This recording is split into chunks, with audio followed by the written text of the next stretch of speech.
Bonjour, deuxième séance sur le repérage. On a déjà vu comment repérer des points quand ils sont sur la même droite. Maintenant, on va voir comment repérer des points les uns par rapport aux autres quand ils ne sont pas alignés. Par exemple, je voudrais examiner la position des biscuits par rapport à la souris. Alors en maths, on repart souvent de ce qu'on sait déjà faire. On sait déjà donner la position d'une souris sur un axe. Donc, j'ai recréé un axe qui passe par la souris. J'ai choisi comme origine la souris, donc associée au nombre 0. J'ai choisi un sens, j'ai choisi une unité. Et maintenant, je peux repérer tous les points situés sur cet axe-là.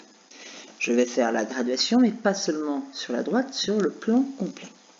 Et donc, j'ai partagé tout le plan grâce aux graduations. Maintenant, j'ai déjà un premier mouvement sur cet axe-là pour me situer juste en dessous des biscuits. Ce premier déplacement, ça va être l'abscisse des biscuits. C'est-à-dire de combien on s'est déplacé sur l'axe des abscisses pour se retrouver à la même hauteur que les biscuits. Maintenant, on n'a pas encore atteint les biscuits, il va falloir qu'on fasse un deuxième mouvement. On va donc créer un deuxième axe. Alors attention, cet axe, qu'est-ce qu'il a de particulier? D'abord, il passe par l'origine. Et son origine, c'est la même que l'axe des abscisses. Ça va même être l'origine du repère. Deux axes forment un repère. Donc, l'axe passe par le 0. La plupart du temps, on le fait perpendiculaire. C'est pas obligatoire, mais dans le repérage, la plupart du temps, c'est perpendiculaire. Et puis, souvent, on choisit la même graduation. Alors, ce deuxième axe, cette deuxième direction, ne s'appelle pas l'axe des abscisses, mais s'appelle cette fois-ci l'axe des ordonnées. Abscisse, ordonnée. Et donc, on va d'abord quadriller avec la deuxième graduation, et on obtient un quadrillage. Alors, sur ce quadrillage, la petite souris, cette fois-ci, elle fait un mouvement de 2 unités vers le haut. On va donc dire que son ordonnée, qui est associée à la lettre Y, X pour les abscisses, Y pour les ordonnées, YB égale 2. L'abscisse de B, c'est 5, l'ordonnée de B, c'est 2. Alors, comment présenter ces deux nombres? Eh bien, on écrit B pour biscuit, toujours les parenthèses, et on va séparer les deux informations par un point-virgule. Et cet ensemble-là, de tout ce qui se trouve dans la parenthèse, ça s'appelle les coordonnées de B.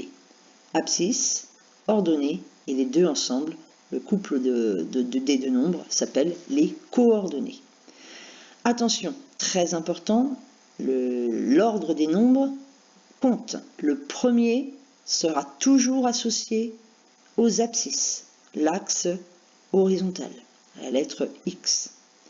Le deuxième nombre sera toujours associé au deuxième axe. Alors, pour voir si vous avez compris, on regarde le donut. Alors, pour le donut, le premier mouvement sur l'axe des abscisses, c'est -2. On a été en arrière, avant le 0.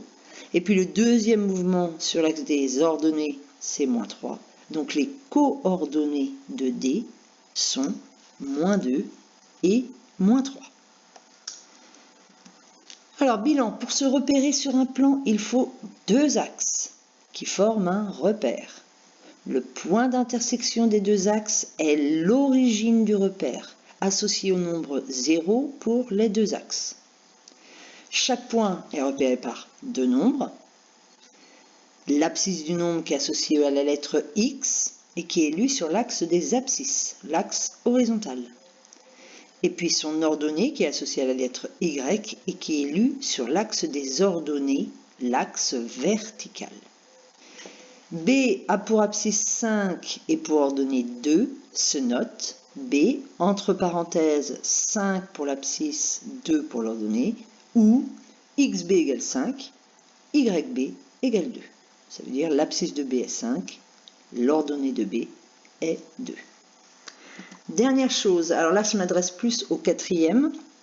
Quand on connaît les coordonnées de deux points sur un plan, on peut calculer la longueur qui sépare ces deux points en utilisant l'égalité de Pythagore, que les cinquièmes verront l'an prochain.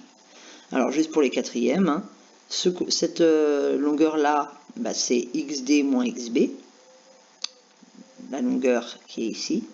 Et puis l'autre longueur, celle-là, c'est xd moins xb. Bref, on peut connaître cette longueur, et avec le théorème de Pythagore, calculer BD.